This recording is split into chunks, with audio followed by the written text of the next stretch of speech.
Hein? Puisque vous êtes au même endroit et moi je suis ministre. C'est comme ça que ça marche. Et à la fin, on ne travaille pas. Le peuple trinque. Ça fait qu'aujourd'hui, l'ascenseur social a donc été grippé, a donc été anesthésié. Les fils de cacaoculteurs, les paysans ont entre-temps eu des médecins, ainsi de suite. Ils sont allés plus loin. Comme ils savent que c'est les fils des canards sauvages, c'est-à-dire le peuple ordinaire, qui a maintenant qui a formé des médecins, des ingénieurs, qu'est-ce qu'ils font? Ils vous ont même dit la fois dernière qu'on n'intègre plus, non, les produits du CUS. Parce qu'ils savent que c'est eux qui vont les soigner, les fils des pauvres, c'est eux qui vont les soigner. Pourquoi est-ce que les hôpitaux n'ont pas le meilleur plateau? Parce qu'en fait, il ne faut pas que les populations soient en santé.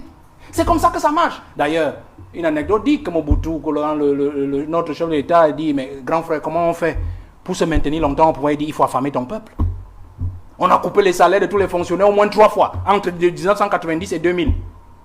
Hein? On a coupé tout au moins 3 fois.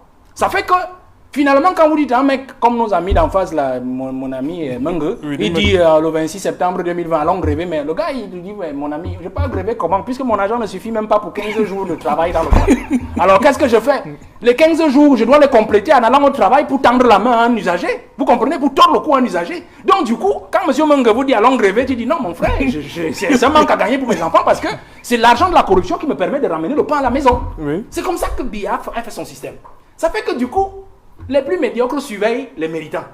Et l'excellence est morte. Du coup, le peuple trinque. Il n'y a pas d'école, il n'y a pas de route, il n'y a pas de ceci. Regardez, vous avez vu par exemple le ministre Garga, en son temps, ministre de la fonction publique, dans les années 90, il dit, à 89, il dit, on vole, on met les mains dans la caisse, le président dit, où sont les preuves? Et voilà. Pourtant, le président savait bien qui vole. En fait, il était en train d'accumuler les dossiers des uns des autres pour pouvoir faire sortir. Je reviendrai après. Merci.